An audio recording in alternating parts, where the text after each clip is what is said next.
sweetheart. Mommy's here. Mommy's here. It's rainy summer day, and I'm here with you. It's okay, and everything is okay now. I know today was so long and heavy day, and you feel tired. I can see how heavy your eyes are. Just breathe, my darling. Mommy's right here with you, and today we're going to read The Little Prince, Part 5. Just close your eyes and relax.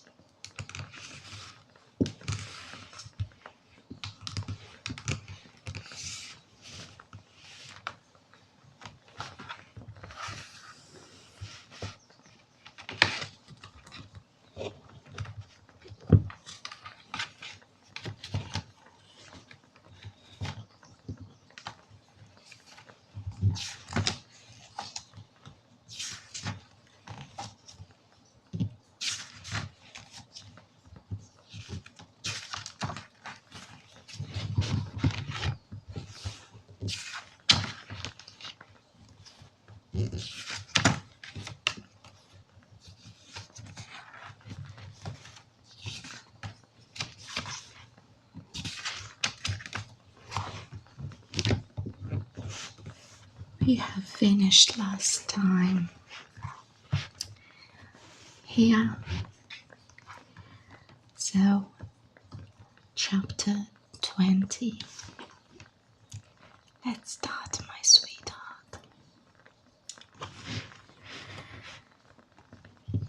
But it so happened that the little prince, having walked a long time through sand and rocks and snow, finally discovered a road. And all roads go to where there are people. "Good morning," he said. It was a blossoming rose garden. "Good morning," said the roses. The little prince gazed at them. All of them looked like his flowers. "Who are you?" he asked, astounded. "We are roses," the roses said. "Ah," said the little prince, and he felt very unhappy. His flower had told him she was the only one of her kind in the whole universe. And here we 5,000 of them, all just alike in just one garden.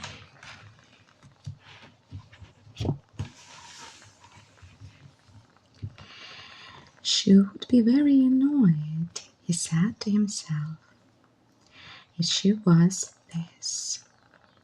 She would cough terribly and pretend to be dying to avoid being laughed at.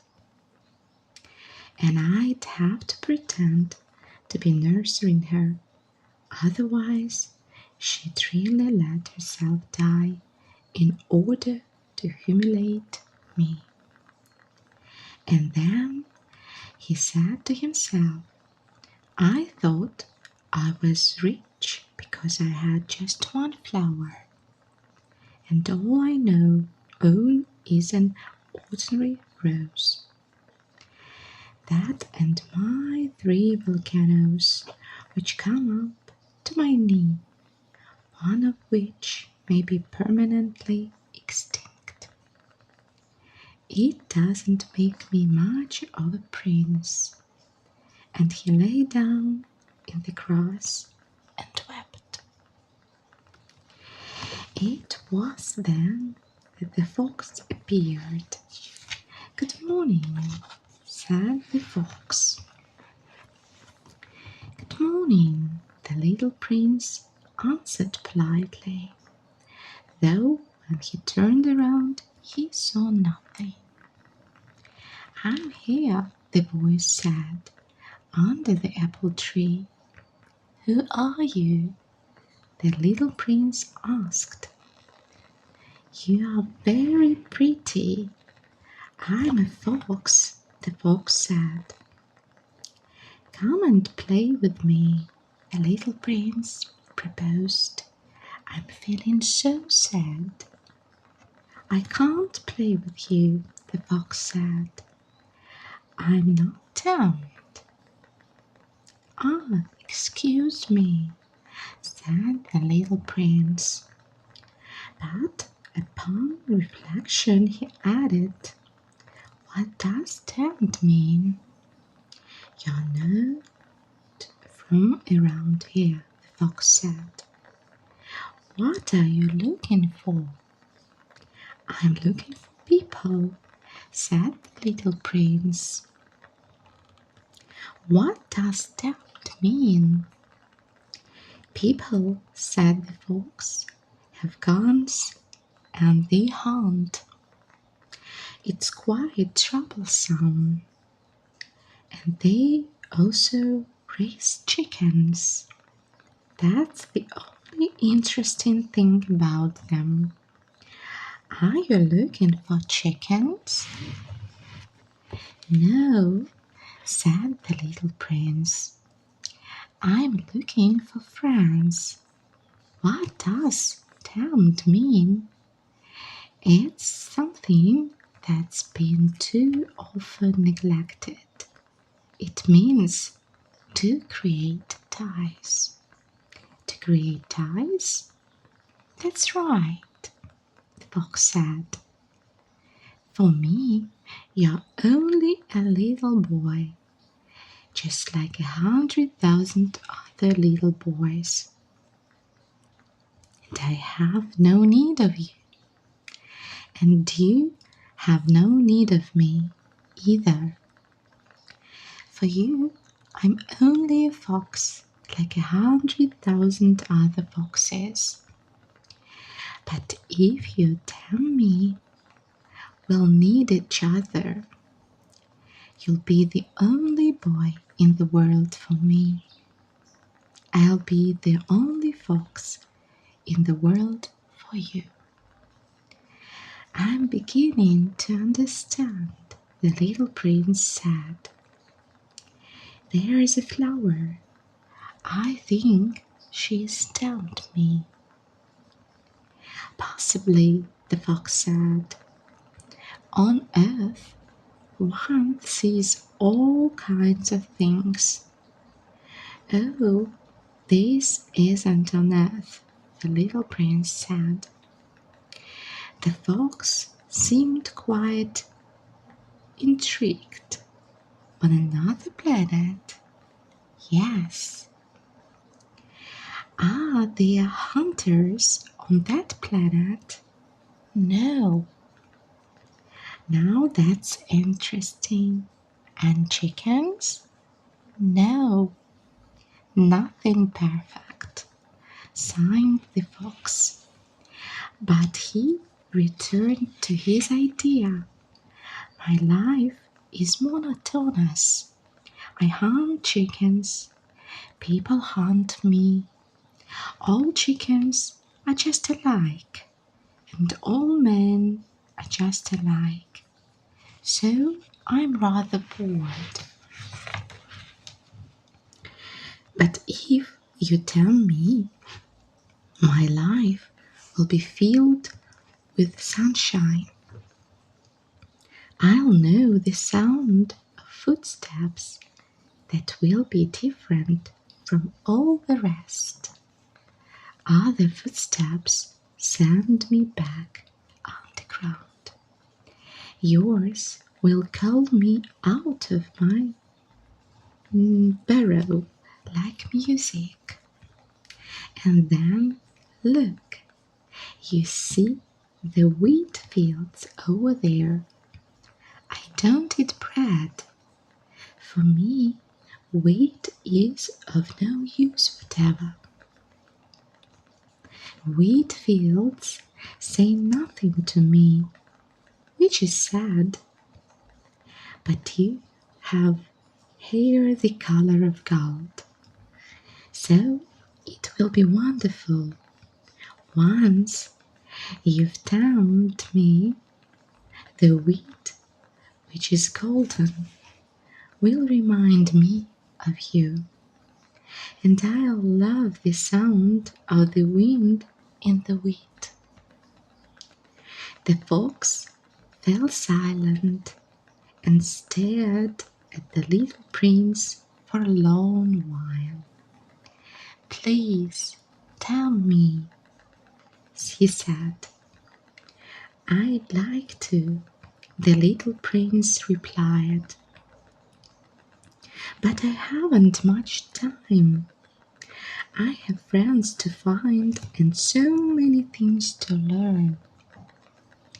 The only things you learn are the things you tell, said the fox.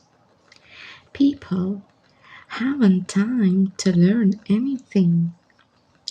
They buy things ready-made in stores. But since there are no stores where you can buy friends, people no longer have friends. If you want a friend, tell me. What do I have to do? Asked the little prince. You have to be very patient, the fox answered. First, you'll sit down a little ways away from me, over there in the grass. I'll watch you out of the corner of my eye, and you won't say anything. Language is the source of misunderstandings, but day by day you'll be able to sit a bit closer. The next day the little prince returned. It would have been better to return at the same time, the fox said. For instance, if you come at 4 in the afternoon, I'll begin to be happy by 3. The closer it gets to 4, the happier I'll feel. By 4, I'll be all excited and worried. I'll discover what it costs to be happy. But if you come at any old time, I'll never know when I should prepare my heart. There must be times, rights. What's a right? Asked the little prince. That's another thing that's been too often neglected, said the fox. It's the fact that one day is different from the other days. 1 hour from the other hours. My hunters, for example, have a right. They dance with the village girls on Thursdays. So Thursday's a wonderful day. I can take a stroll all the way to the vineyards. If the hunters danced whatever they could choose, the days would all be just alike, and I'd have no holiday at all. That was how the little prince tamed the fox, and when the time to leave was near, Ah, the fox said, I shall weep. It's your own fault, the little prince said. I never wanted to do you any harm, but you insisted that I tame you. Yes, of course, the fox said. But you are going to weep, said the little prince. Yes, of course, the fox said. Then you get nothing out of it. I get something, the fox said, because by the color of the wheat. Then he added, go look at the roses,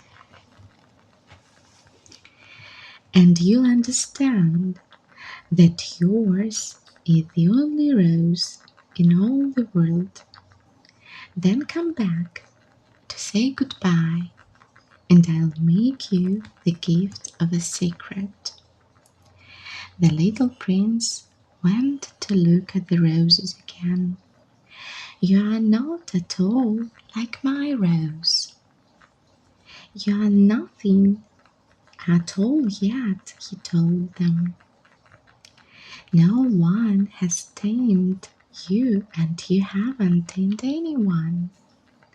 You are the way my fox was. He was just a fox like 100,000 others.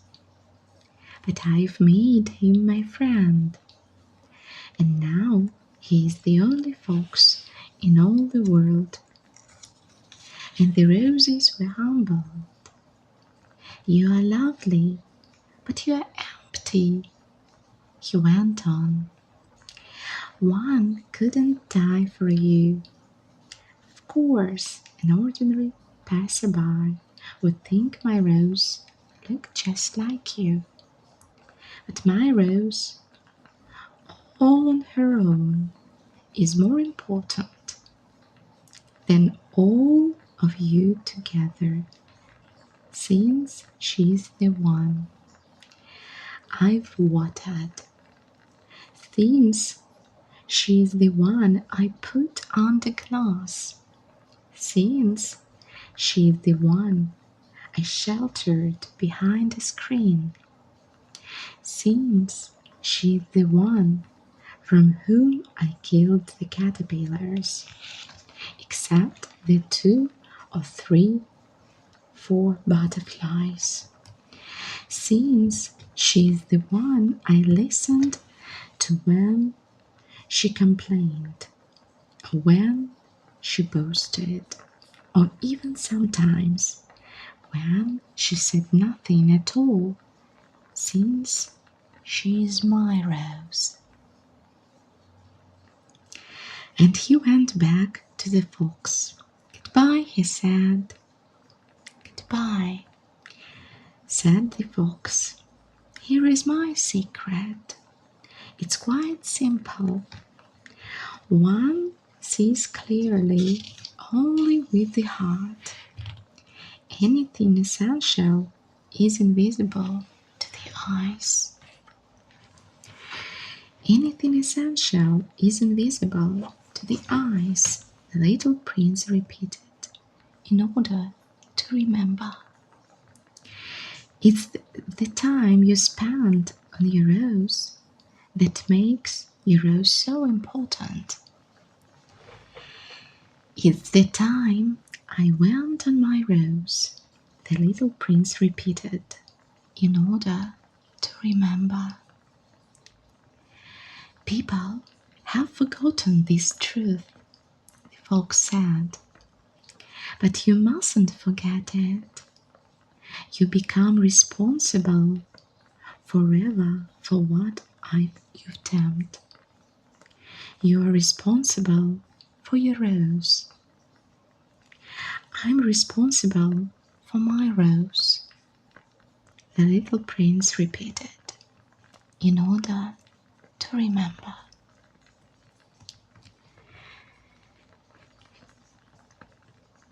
Good morning, said the little prince.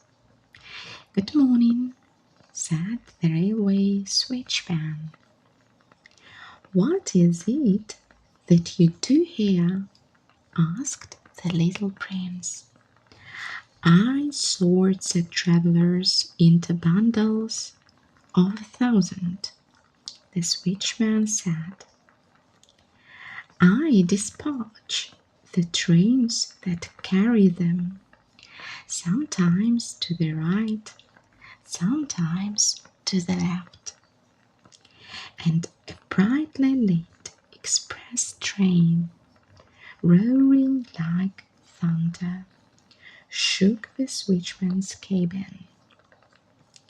"What a hurry they are in," said the little prince. "What are they looking for?" "Not even the engineer on the locomotive knows," the switchman said. And another brightly lit express train thundered by in the opposite direction. "Are they coming back already?" asked the little prince. "It's not the same ones," the switchman said. "It's an exchange." They weren't satisfied. "Where they were?" asked the little prince. "No one is ever satisfied where he is," the switchman said. And the third brightly lit express train thundered past. "Are they chasing the first travellers?" asked the little prince. "They are not chasing anything," the switchman said. "They are sleeping in there, or else they are yawning. Only the children are pressing their noses against the window panes. Only the children know what they are looking for," said the little prince. "They spend their time on a rag doll, and it becomes very important. And if it's taken away from them, they cry." "They are lucky," the switchman said. "Good morning," said the little prince. "Good morning," said the sales clerk. This was a sales clerk who told salt pills invented to quench thirst. Swallow one a week and you no longer feel any need to drink. "Why do you sell these pills?" "They save so much time," the sales clerk said. "Experts have calculated that you can save 53 minutes a week. And what do you do with those 53 minutes? Whatever you like." "If I had 53 minutes to spend as I liked," the little prince said to himself, "I'd walk very slowly toward a water fountain." It was now the 8th day since my crash landing in the desert, and I'd listened to the story about the sales clerk as I was drinking the last drop of my water supply. "Ah," I said to the little prince, "your memories are very pleasant, but I haven't yet repaired my plane. I have nothing left to drink, and I, too, would be glad to walk very slowly toward a water fountain." My friend the fox told me, "Little fellow, this has nothing to do with the fox." "Why?" because we are going to die of thirst. The little prince didn't follow my reasoning and answered me, "It's good to have had a friend, even if you are going to die. Myself, I'm very glad to have had a fox for a friend. He doesn't realize the danger," I said to myself. "He is never hungry or thirsty. A little sunlight is enough for him." But the little prince looked at me and answered my thought. "I'm thirsty too. Let's find a well." I made an exaggerated gesture.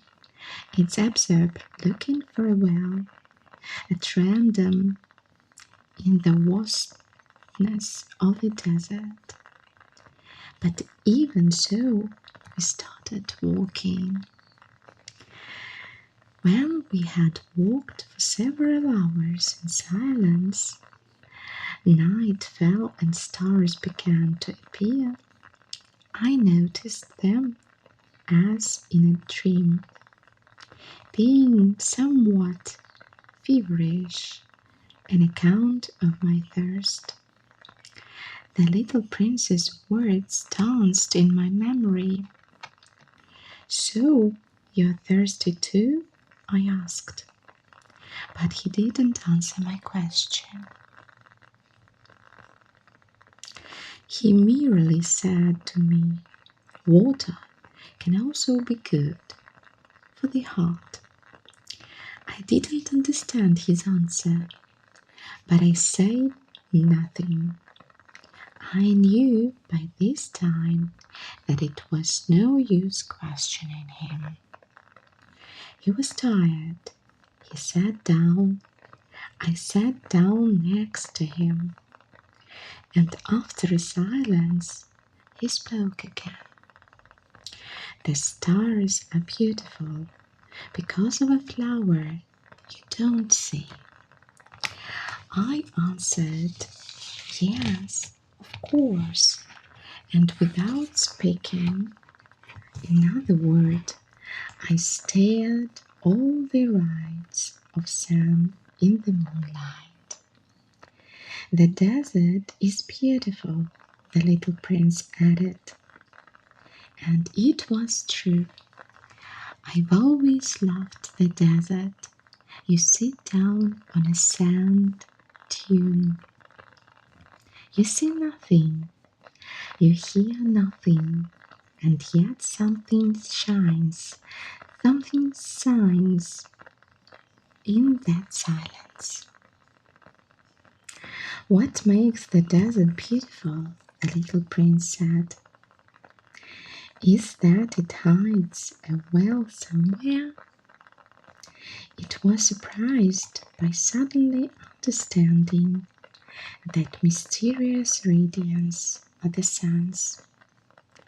When I was a little boy, I lived in an old house, and there was a legend that a treasure was buried in it somewhere. Of course, no one was ever able to find my treasure, the treasure. Perhaps no one even searched, but it cast a spell over that whole house. My house hid a secret in the depths of its heart. "Yes," I said to the little prince, "whether it's a house or the stars or the desert, what makes them beautiful is invisible." "I'm glad," he said, "you agree with my fox." As the little prince was falling asleep, I picked him up in my arms and started walking again. I was moved. It was as if I was carrying a fragile treasure. It actually seemed to me there was nothing more fragile on earth. By the light of the moon, I guessed that the pale forehead, those closed eyes, those locks of hair trembling in the wind, and I said to myself, what I'm looking at is only a shell. What's most important is invisible. As his lips parted in a half smile, I said to myself again, what moves me so deeply about this sleeping little prince is his loyalty to a flower, the image of a rose shining within him like the flame within a lamp, even when he is asleep. And I realized he was even more fragile than I had thought. Lamps must be protected. A gust of wind can blow them out. And walking on like that, I found the well at daybreak.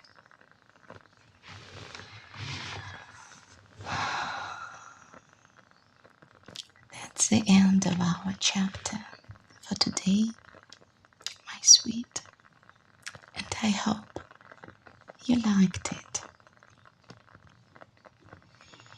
I saw your breathing getting slower and slower while I was reading. You did so well today, my darling. I will stay with you until you fall asleep. You are my good child. And just remember that you are a treasure. You are a treasure, and just remember it, my darling. And remember that the most important things is invisible. Sweet dreams, my darling. Sweet dreams, my sweetheart. I love you more than anything. Good night. Good night.